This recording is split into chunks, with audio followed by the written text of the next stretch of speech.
Hai, terima kasih sudah mengklik video ini. Assalamualaikum warahmatullahi wabarakatuh. Video kali ini membahas masalah tragedi poluan bakar suami hidup-hidup wak. Karena cerita ini sudah sangat viral di masyarakat, dari kota ke kota, sampai-sampai ke kampung halamanku pun sudah sangat viral sekali cerita ini wak. Sebelumnya aku minta maaf ya wak, karena cerita poluan bakar suami hidup-hidup ini mungkin beda sedikit dengan kronologi aslinya, karena sebagian naskah ku ambil dari internet dan sebagiannya aku karang sendiri wak. Tidak banyak kata di awal, yuk kita masuk ke videonya.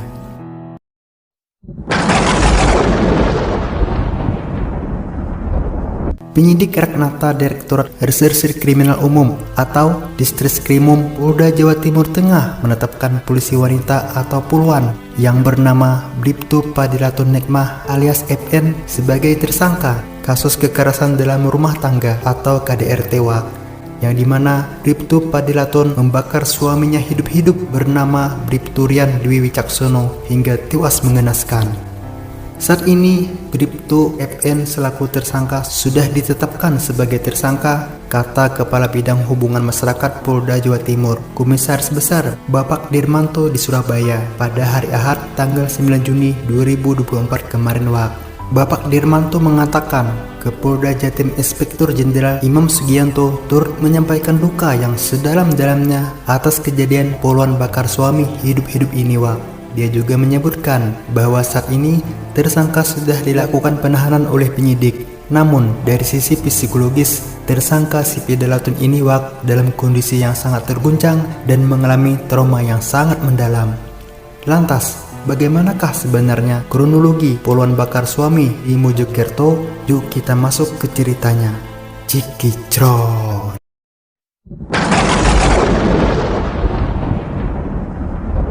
Berdasarkan keterangan pihak kepolisian, awal insiden itu dipicu oleh konflik rumah tangga akibat uang. Padahal mereka ini wak sama-sama bertugas sebagai kepolisian, yaitu Bribtu Padilatun berdinas di Polres Mojokerto Kota sebagai anggota sentral pelayanan terpadu. Sedangkan suaminya Bribtu Rian bertugas di Polres Jombang wak. Kejadian itu bermula sekitar jam 9 pagi waktu Indonesia Barat, ketika Bribtu Padilatun emosi setelah mengecek saldo rekening suaminya yang hanya tersisa 800.000 wak.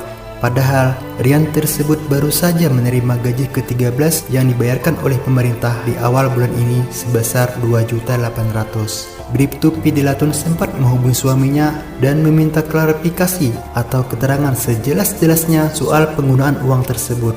Uang itu dibelanjakan buat apa atau dikemanakankah uang itu? Kenapa saldo tinggal segini? Apa papa pakai buat slot lagi? Uang segini cukup buat apa pah? Lalu keperluan kita buat sehari-hari bagaimana? Belum bayar asisten rumah tangga kita, belum lagi keperluan buat 3 orang anak kita. Ingat pah, anak kita ini perlu susu dan lain-lainnya. Mah, mohon maaf, mohon dengarkan penjelasan papa dulu. Sebenarnya uang itu buat keperluan papa dan sebagiannya pula untuk bayar utang papa ke teman-teman papa, jawab Rian wak. Dikira aku nggak tahu kalau uang itu sebenarnya kamu habiskan buat main slot. Pokoknya aku nggak mau tahu ya pah. Hari ini juga cepat kembalikan uang yang sudah kamu pakai itu. Jika tidak, maka 3 orang anak kita akan menjadi taruhannya. Akan aku bakar mereka. Astagfirullahaladzim. Istighfar mah. Papa akui ini memang kesalahan papa, namun semua itu tidak ada kaitannya dengan buah hati kita. Kalau masalah slot, papa sudah lama berhenti. Ini hanya sisa poin-poinnya saja, yaitu papa harus membayar utang mah. Tak puas dengan penjelasan sang suami, poluan itu lantas langsung menutup teleponnya, lalu keluar dari mesin ATM hingga ia membeli bensin eceran yang memang tidak jauh dari asrama tempat mereka tinggal. Ada orang jualan bensin eceran itu wak. Sesampainya di kediamannya, Padilatun lalu mengirim sebuah foto botol mineral yang berisi bensin itu ke Rian, sembari mengancam bahwa apabila Rian tidak pulang saat itu juga, maka ketiga anak mereka akan ia bakar hidup-hidup. Jadi, Rian dan Padilatun ini sebenarnya sudah menjalani 5 tahun bahtera rumah tangga wak, dan mereka pun sudah dikaruniai 3 orang anak. Anak pertama berusia 2 tahun, dan anak yang baru lahir kembar wak berusia 3 bulan. Tidak ada respon dari Rian karena saat itu si Rian ini memang lagi bertugas di Polres Jambawak. Jadi mungkin saja saat itu Rian lagi pengayuman atau sibuk dengan pekerjaannya hingga Padilatun ini kembali menelepon Rian. "Cepat pulang Pak, kalau tidak bensin ini akan menyiram ketiga anak kita." Selain tertekan atas ucapan istrinya, rupanya si Rian ini juga mendengar suara kegaduhan anak-anaknya yang menangis, serta tangisan seorang wanita, sebut saja namanya Mawar. Jadi Wak, Mawar itu posisinya di sana sebagai asisten rumah tangga. Rian juga mendengar ucapan asisten itu yang mengatakan, "Jangan Buk, jangan, istighfar Buk." Hal itu tentu saja membuat perasaan Rian sangat shock dan sangat gugup. Ia khawatir hal yang buruk akan terjadi pada keluarganya. "Cepat pulang Pak!" teriak Pedilaton menyuruh Rian untuk segera pulang ke rumah mereka yang berada di komplek asrama polisi Polres Mojokerto pada hari Sabtu pagi tanggal 8 Juni 2024 Wak. Karena mendapatkan ancaman dari sang istri, akhirnya Rian pun mengiyakan bahwa ia akan sesegera mungkin pulang, dan lagi-lagi sang istri meminta Rian agar pulang ke asrama jangan memakai seragam polisi. Kenapa ya Wak? Setelah Rian tiba di kediamannya, Padilatun pun menyuruh asisten rumah tangga untuk membawa ketiga anak mereka ke halaman rumah mereka Wak. Dan tepat pukul 10.30 waktu Indonesia Barat, sesampainya di asrama tempat si Padilatun dan Rian tinggal, terjadilah percekcokan suara yang sangat keras antara Rian dan Padilatun Wak. "Tolong jelaskan semuanya, kamu kemanakan saja uang itu? Pasti kamu bawa ngeselot lagi kan?" "Sabar Mam, jangan teriak-teriak, malu didengar tetangga. Selain itu kesian juga dengan buah hati kita yang melihat orang tuanya seperti ini Mah. Jangan berantem kita Mah." "Tidak peduli, kesabaranku benar-benar sudah habis. Kamu kira selama ini sudah bisa menafkahi kami hah? Setiap kali gajian, uangnya banyak kamu pakai buat ngeslot. Mana tanggung jawabmu sebagai kepala keluarga di sini? Dulu bukan hanya gajimu saja yang kamu habiskan, tapi gaji pun kamu pinjam juga demi bisa ngeslot. Padahal kamu sendiri tahu bahwa gaji kita selama ini masih pas-pasan buat keluarga kita. Dan uang yang kamu pinjam itu sampai sekarang pun tak kamu kembalikan juga. Dasar pembohong. Katanya sudah insaf, sudah tobat dan tidak akan lagi menslot. Tapi nyatanya gaji yang ke-13 pun kamu pakai juga." "Mam, coba dengarkan dulu penjelasan Papa.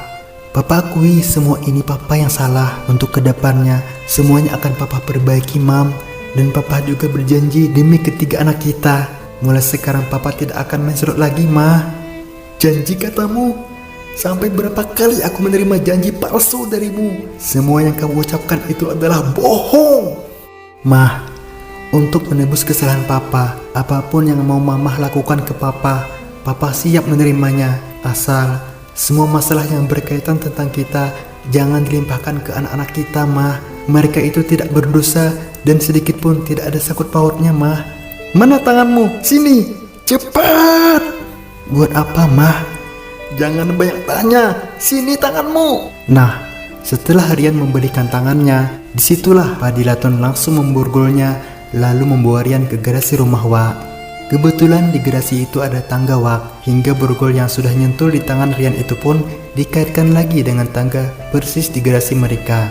Si Rian ini semacam mau diinterogasi gitu Wak. "Jawab dengan jujur, kamu kemanakan saja uang itu? Kamu bawa depo buat slot lagi kan?" Sesaat Rian terdiam melihat kemarahan Padilatun yang saat itu meledak Wak. Lalu kemudian ia pun berucap, "Mam, sebenarnya uang itu buat keperluan Papa, dan sebagiannya lagi buat bayar utang Papa ke teman-teman Mam."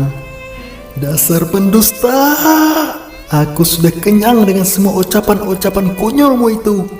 Bulan lalu bayar utang, bulan semalam bayar utang, dan bulan ini pun gaji ke-13 pun kamu bilang bayar utang." Teriak Padilatun sambil menuangkan bensin itu di sekujur tubuh Rian, dari kepala mengguyur sampai ke kakinya Wak. "Astagfirullah Mam, kenapa Mam? Kenapa Mama setega ini ke Papa? Aku ini suamimu Mam."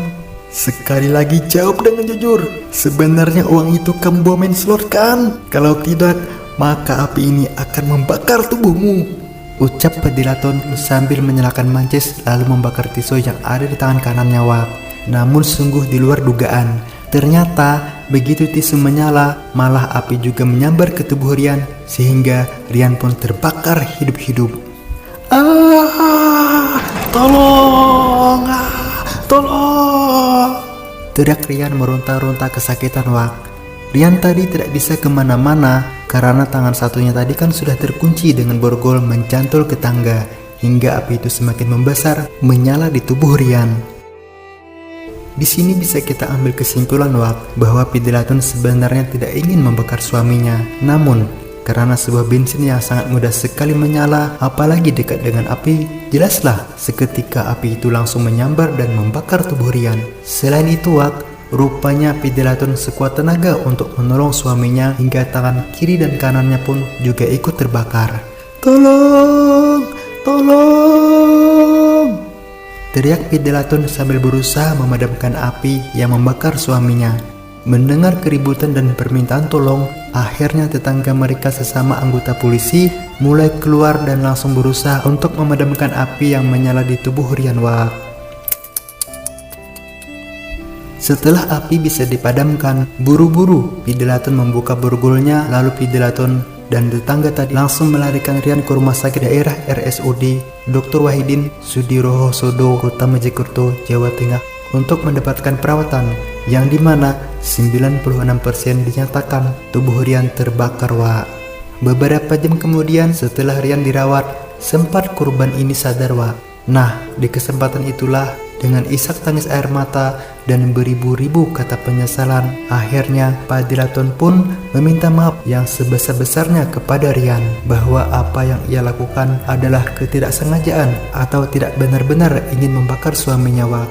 Namun, pada tanggal 9 Juni 2024, tepatnya pukul 12.55 waktu Indonesia Barat, nyawa Rian tak bisa tertolong dan dinyatakan meninggal dunia.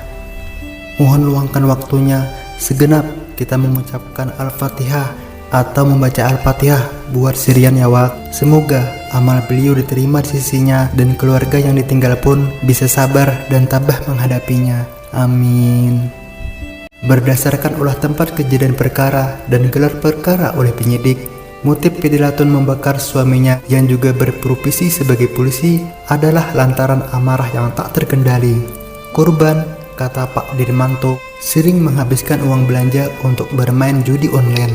Jadi korban, Bribtu Rian Dewi Wicaksono, mohon maaf, semasa hidupnya sering menghabiskan uang belanja yang seharusnya buat membiayai hidup ketiga anaknya ini, malah untuk bermain judi online, ujarnya Wak. Mereka menikah selama 5 tahun dan dikaruniai 3 orang anak masih kecil. Anak pertama berusia 2 tahun, adapun anak kedua dan ketiga kembar berusia 3 bulan. Dirmanto menuturkan kehilapan tersangka boleh jadi didorong oleh rasa jengkel yang luar biasa karena ketiga anaknya sedang membutuhkan biaya perawatan.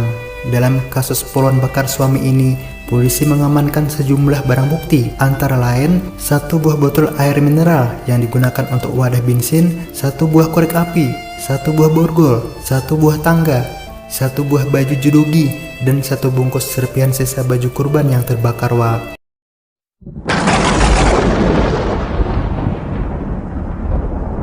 Apakah ini semua karena baby blues? Kasus baby blues pernah terjadi di Amerika yang dimana seorang ibu telah membunuh ke-5 orang anaknya Wak. Dan bahkan ada juga yang karena baby blues seorang ibu telah membunuh suaminya. Nah, dalam kasus ini ada kalanya kita membahas dulu apa itu baby blues. Baby blues syndrome atau baby blues adalah satu gangguan suasana hati atau gangguan psikologis yang dapat dialami oleh bunda pasca melahirkan Wak. Seperti merasa gundah dan merasa sedih yang berlebihan. Kondisi seperti ini menyebabkan bunda menjadi mudah amarah, sedih, menangis, dan kelelahan tanpa penyebab yang jelas. Bunda juga akan menjadi lebih mudah gelisah dan mengalami kesulitan berkonsentrasi setiap hari, terutama bagi para bunda muda yang baru pertama kali melahirkan. Gangguan ini umum terlihat sejak minggu pertama hingga kedua setelah melahirkan, kadang muncul kadang hilang, sehingga tidak selalu merasakan dalam satu waktu sekaligus Wak. Dan adapun faktor penyebab baby blues pertama adalah perubahan hormon pada ibu. Setelah bunda melahirkan, akan terjadi perubahan hormon yang sangat signifikan, sehingga mempengaruhi kondisi psikologis bunda.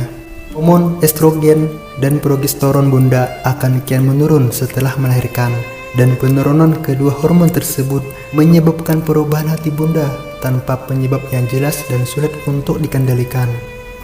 Setelah persalinan pertama, umumnya bunda akan kesulitan untuk mengurus anak karena belum terbiasa akan hal tersebut.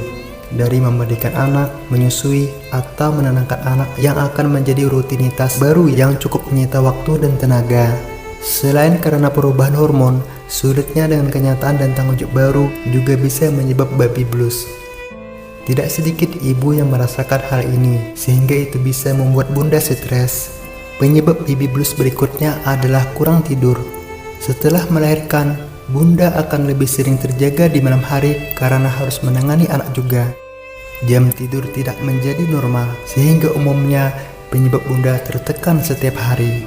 Ada beberapa gejala baby blues yang bisa lihat pada bunda, yaitu bunda mudah menangis tanpa sebab, lebih sensitif, juga muncul rasa takut yang tak beralasan, mudah mengalami kelelahan, mengalami kesulitan tidur, merasa tidak percaya diri, dan mengalami kecemasan berlebih.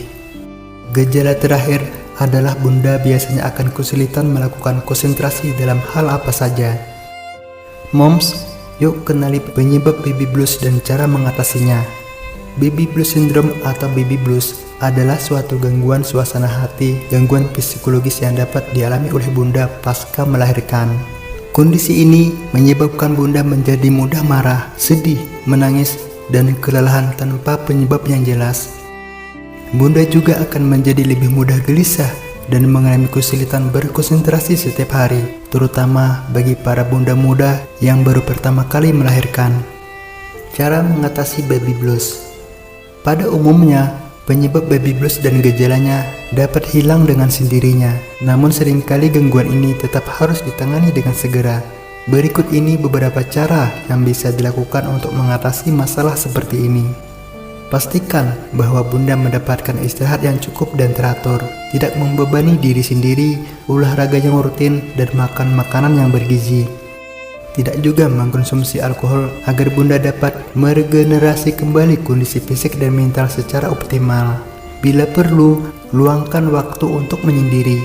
Bunda mungkin butuh bantuan untuk berkonsultasi dengan terapis agar dapat meningkatkan kembali semangat mental dengan lebih baik.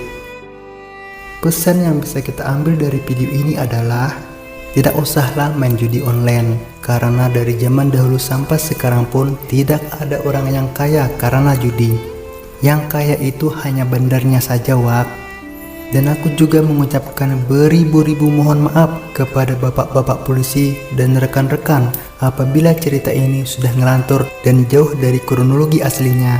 Itu semua hanya untuk konten, dan poin yang terpentingnya yaitu kita ambil hikmahnya saja. Jauhi judi karena judi akan merusak kehidupan.